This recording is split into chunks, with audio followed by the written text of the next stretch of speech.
যে এটা একটা ভাগ বাটোয়ারার সংসদ এরকম ইঙ্গিত করেছেন বারবার। আপনার কাছে কেউ এরকম মনে হয় যে বিএনপি ও জামায়াতের দ্বন্দ্ব আসলে আর্টিফিশিয়াল, মানে তারা একটা তারা একটা স্টেজড, মানে ডাব্লিউডাব্লিউএফ এর মতো যেরকম একটা স্টেজড খেলা হয় সেরকম একটা খেলা খেলছেন দর্শকদের বিনোদন দেওয়ার জন্য বা ব্যস্ত রাখার জন্য?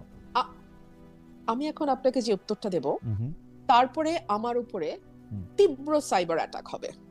দুটো দল থেকেই তীব্র সাইবার অ্যাটাক আসবে আমার উপরে, কিন্তু তারপরেও সত্য কঠিন, কঠিনেরই তো ভালোবাসিলাম, তাই না?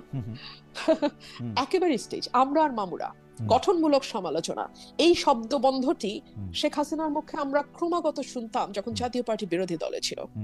গঠনমূলক সমালোচনা করবেন আপনারা, আজকালও সংসদে প্রায় শুনি গঠনমূলক সমালোচনা। হোয়াট ইজ গঠনমূলক? হু উইল ডিসাইড হুইচ সমালোচনা ইজ গঠনমূলক এন্ড হুইচ সমালোচনা ইজ ভাঙ্গামূলক, নট গঠনমূলক? Who is going to decide that? And আমি জানি না, আমি আসলে রাজনৈতিক কর্মী, বুদ্ধিও কম, বুঝি না গঠনমূলক কাহাকে বলে এবং কে উহা নির্ণয় করিবে। সো আমি শেখ হাসিনার সময়ও যেভাবে দেখতাম, যাকে আমরা গৃহপালিত বিরোধী দল বলতাম ওই সময়ে, সবাই মিলেই বলতাম, সেই জাতীয় পার্টির ব্যাপারে যে ধরনের একটা খেলা একটু কুসুম কুসুম বিরোধিতা, আমি এটাকে বলতাম কুসুম কুসুম বিরোধিতা।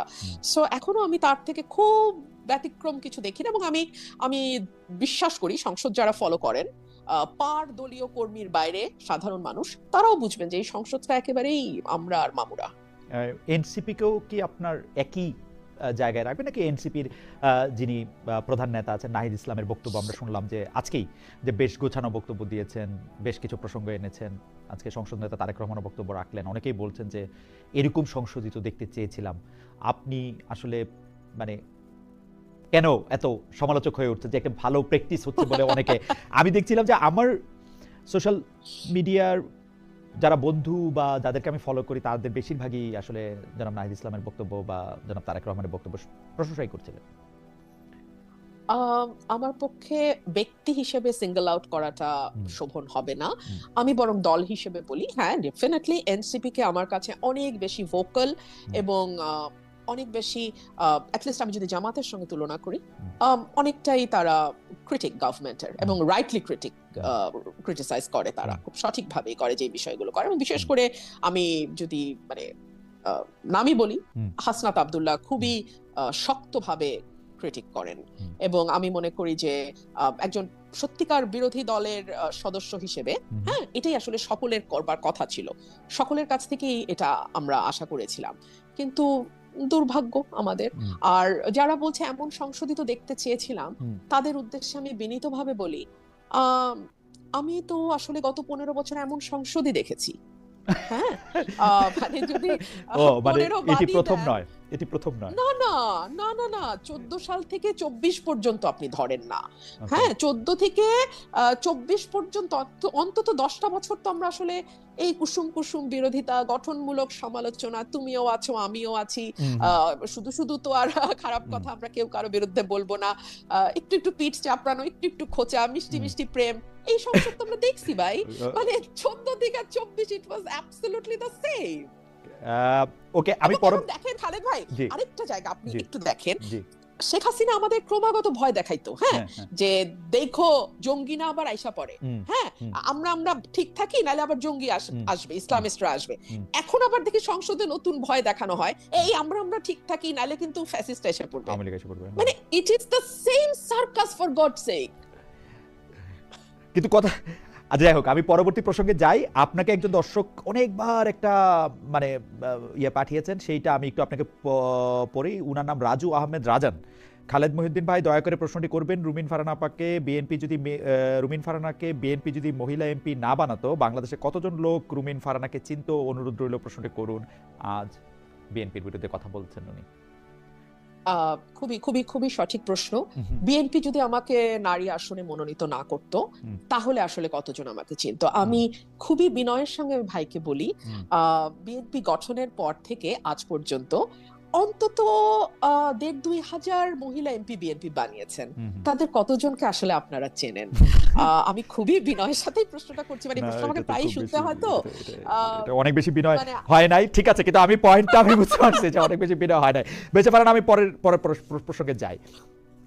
এই প্রসঙ্গটা হচ্ছে যে আমাদের অনেক দর্শকও আসলে আমার দর্শক আমার বিরুদ্ধে এই অভিযোগ করেন যে দর্শক যেগুলি আসলে গঠনমূলক প্রশ্ন করেন সেগুলির বেশিরভাগ ক্ষেত্রে আমি নাম বলি না বা প্রশ্নটা করি না, কারণ সেই প্রশ্নগুলি আমি নেই যেগুলিতে স্পেসিফিকলি আমাকে গাল দেওয়া হয় সেগুলি বা সমালোচনা করা সেগুলি নেই। কিন্তু এইটা আমি দর্শকদের কাছে কৃতজ্ঞ যে আমাদের রিসার্চ টিমের পাশাপাশি দর্শকদের অনেকে ওই প্রশ্নটা করেছেন। এই প্রশ্নটা খুবই গুরুত্বপূর্ণ বটে।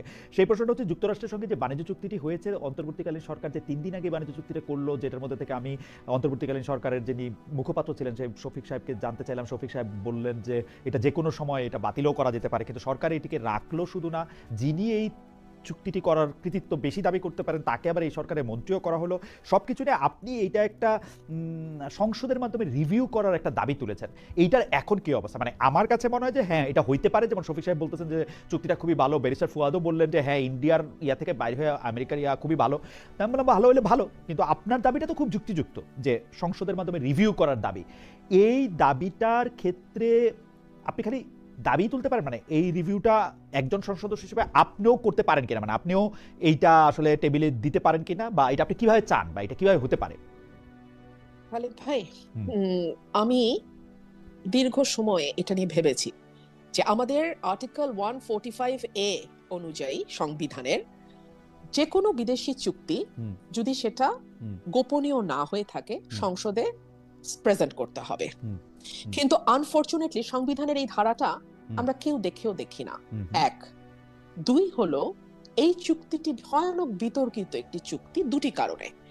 এক হচ্ছে একটা অনির্বাচিত সরকার নির্বাচনের 3 দিন আগে তড়িঘড়ি করে এরকম একটা চুক্তি করতে পারে কিনা। 2, এরকম একটা চুক্তি যেটা ট্যারিফ কমানোর নামে করা হলো, সেই ট্যারিফটাই কিন্তু বাতিল হয়ে গেছে যুক্তরাষ্ট্রে।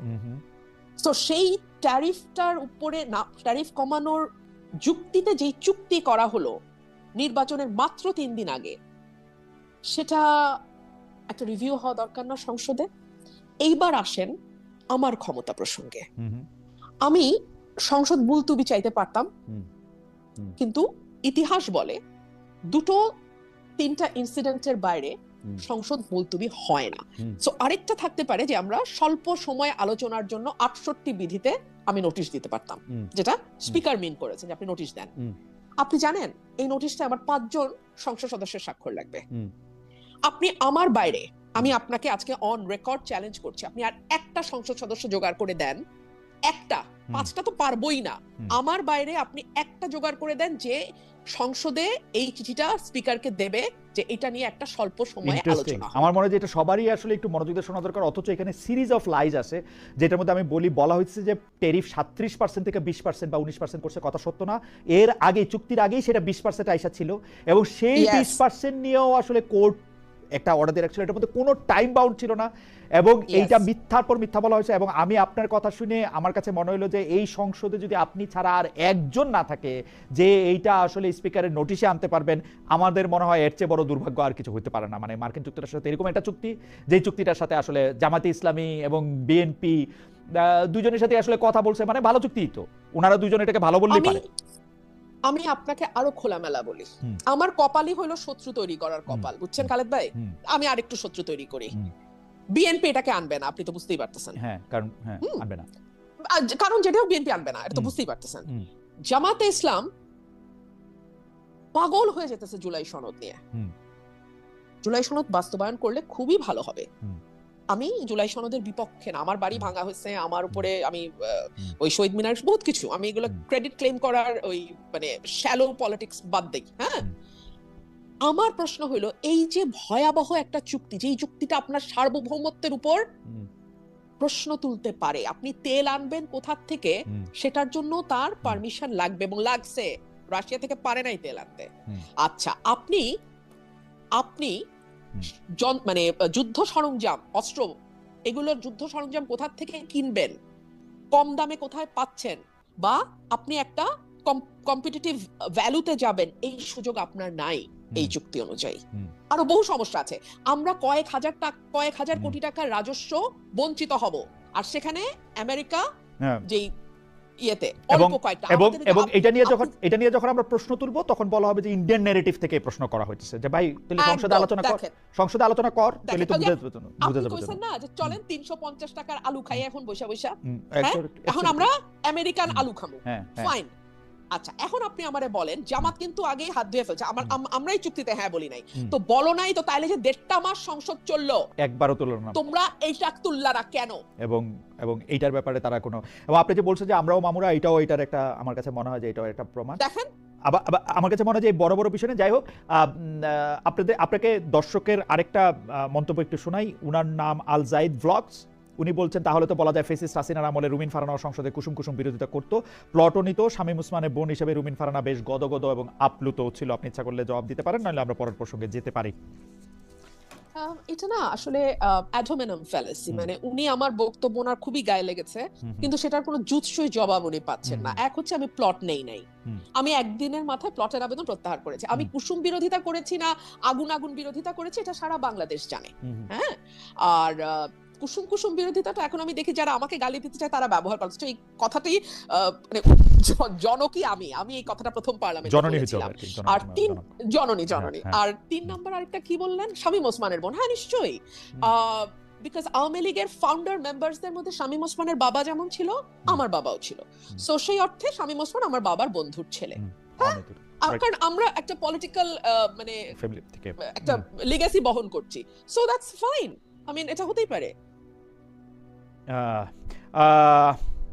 VGR 937, আমি পরবর্তী প্রসঙ্গে যাওয়ার আগে এটা একটু বলি। ডক্টর ইউনূসের বিরুদ্ধে ষড়যন্ত্র বাদ দেন খালেদ ভাই, উনি আপনাদের জন্য ডক্টর ইউনূস ব্যর্থ হয়েছিল।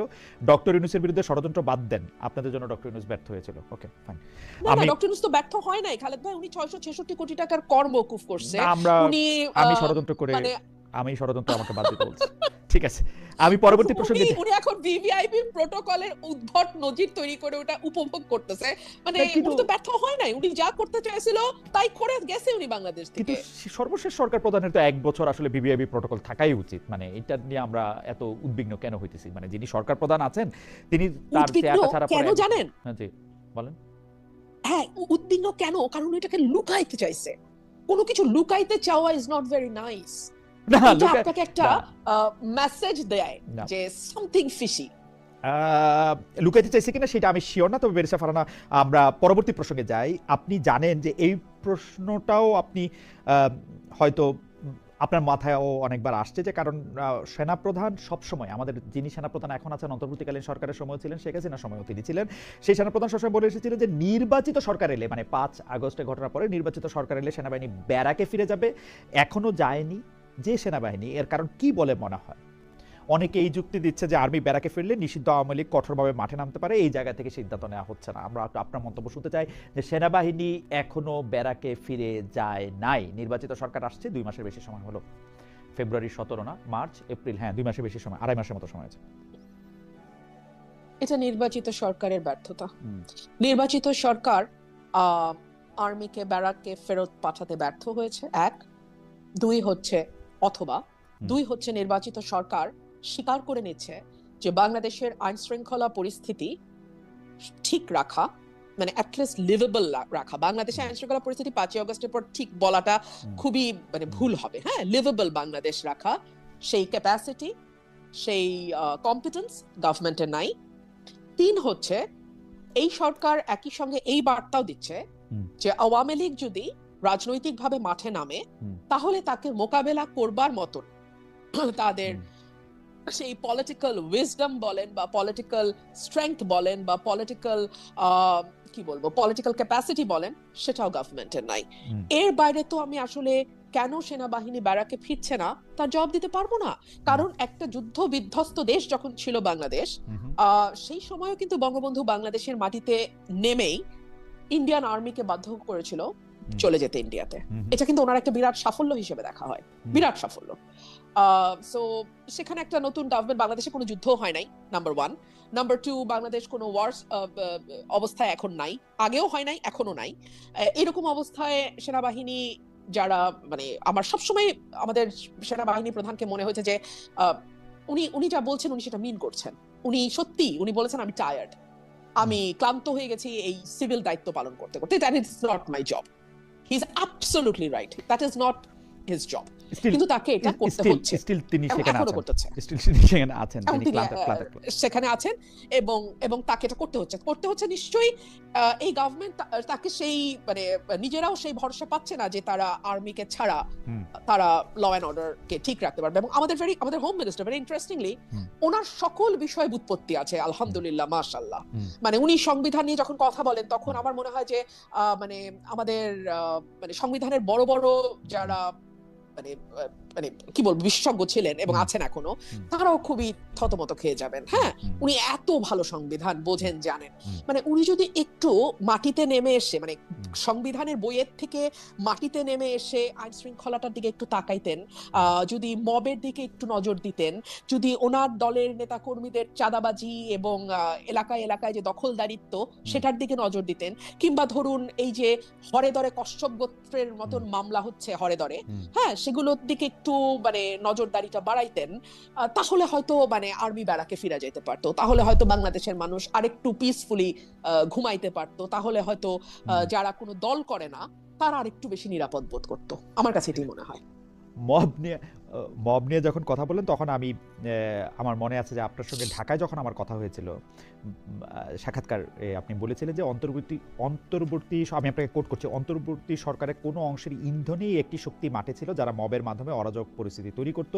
গত 17 মাসে কয়টি মব ভাঙা হয়েছে, কয়টি মাজার ভাঙা হয়েছে, এই একসময় এগুলির হিসাব রাখা কঠিন হয়ে পড়েছিল। কিন্তু আমরা কিন্তু এই অন্তর্বর্তী সরকার চলে যাওয়ার পরও একই রকম ঘটনা দেখছি, একই রকম ঘটনা পাচ্ছি। আপনি ডক্টর ইউনূসের আমলে মবের পেছনে অন্তর্বর্তী সরকারের কোনো অংশের ইন্ধনের কথা বলছিলেন, এখনকার ঘটনা এই সরকারের কোনো অংশের ইন্ধন কি দেখেন? এখন তো আমরা মানে থানার ভিতরে মব করা হচ্ছে, যেটাতে ছাত্রদলকে আমরা আক্রমণকারী দেখছি। অনেকে বলছেন যে তাদের বিরুদ্ধে মামলাটা পর্যন্ত নেওয়া হচ্ছে না।